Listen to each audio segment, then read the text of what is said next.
ನಿಜವಾದ ಕೇರಳ ಸ್ಟೋರಿ ಅಂದ್ರೇನೆ ಈ ಬೀಫ್ ಫ್ರೈ. ಒಮ್ಮೆ ಸವಿದು ನೋಡಿ ಎಂದ ಪ್ರಕಾಶ್ ರಾಜ್.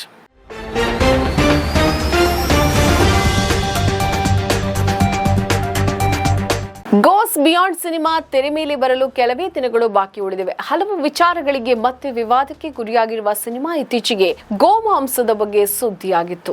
ಇದೀಗ ನಟ ಪ್ರಕಾಶ್ ರಾಜ್ ಅವರು ಕೂಡ ಸಿನಿಮಾ ಉಲ್ಲೇಖಿಸಿ ನೀಡಿರುವ ಒಂದು ಕಮೆಂಟ್ ಭಾರಿ ಟೀಕೆಗೆ ಗ್ರಾಸವಾಗ್ತಾ ಇದೆ. ಎಕ್ಸ್ ಪೋಸ್ಟ್ ನಲ್ಲಿ ಪ್ರಕಾಶ್ ರಾಜ್ ಕೇರಳದ ಸಿರಿಯನ್ ಕ್ರಿಶ್ಚಿಯನ್ ಬೀಫ್ ಫ್ರೈ ಮತ್ತು ತೆಂಗಿನಕಾಯಿ ಬೀಫ್ ಕರಿಯ ಚಿತ್ರಗಳನ್ನ ಪೋಸ್ಟ್ ಮಾಡಿ, ನಿಜವಾದ ಕೇರಳದ ಕತೆ ಅಂತಂದ್ರೆ ಬಾಯಲ್ಲಿ ನೀರೂರಿಸುವ ಪಾಕಶಾಲೆಯ ಪ್ರಯಾಣದಲ್ಲಿ ಕೇರಳದ ರುಚಿಕರವಾದ ಸಿರಿಯನ್ ಕ್ರಿಶ್ಚಿಯನ್ ಬೀಫ್ ಫ್ರೈ ಮತ್ತು ತೆಂಗಿನಕಾಯಿ ಬೀಫ್ ಪಾಕ ವಿಧಾನಕ್ಕೆ ಪರಂಪರೆ, ಇತಿಹಾಸ ಮತ್ತು ಸಂಸ್ಕೃತಿಯನ್ನ ಸೇರಿಸಿದೆ ಅಂತ ಶೀರ್ಷಿಕೆಯನ್ನ ನೀಡಿದ್ದಾರೆ. ದಯವಿಟ್ಟು ಇದನ್ನ ಸವಿದು ಆನಂದಿಸಿ ಅಂತ ಅವರು ಬರೆದಿರುವುದು ಇದೀಗ ಟೀಕೆಗೆ ಗ್ರಾಸವಾಗಿದೆ. ಈ ಟ್ವೀಟ್ ನ ಬೆನ್ನಲ್ಲೇ ಅವರು ಮತ್ತೊಂದು ಟ್ವೀಟ್ ಅನ್ನ ಪೋಸ್ಟ್ ಮಾಡಿ, ಕೇರಳದ ನಿಜವಾದ ಕತೆ ಅಂತಂದ್ರೆ ಹಂದಿ ಮಾಂಸ, ಗೋಮಾಂಸ ಮತ್ತು ಮೀನು ಸಸ್ಯಾಹಾರಿ ಸದ್ಯದೊಂದಿಗೆ ಹೇಗೆ ಜನರು ಸಹಬಾಳ್ವೆ ನಡೆಸುತ್ತವೆ ಮತ್ತು ಅವರೆಲ್ಲರೂ ಸಾಮರಸ್ಯದಿಂದ ಹೇಗೆ ಬದುಕ್ತಾರೆ. ದಯವಿಟ್ಟು ಎಲ್ಲರೂ ಭಾನುವಾರವನ್ನ ಸಂತೋಷದಿಂದ ಮಾಂಸಾಹಾರವನ್ನ ಸವಿದು ಕಳೆಯಿರಿ ಅಂತ ಬರೆದಿದ್ದಾರೆ. ಕಾಮಾಖ್ಯ ನಾರಾಯಣ್ ಸಿಂಗ್ ನಿರ್ದೇಶನದ ಮತ್ತು ವಿಪಿಲ್ ಅಮೃತ್ಲಾಲ್ ಶಾ ನಿರ್ಮಿಸಿರುವ the Kerala story 2 goes beyond ಚಿತ್ರದ ಟ್ರೈಲರ್ ಇತ್ತೀಚೆಗೆ ಬಿಡುಗಡೆಯಾಗಿತ್ತು. ಅದರಲ್ಲಿ ಕೇರಳದ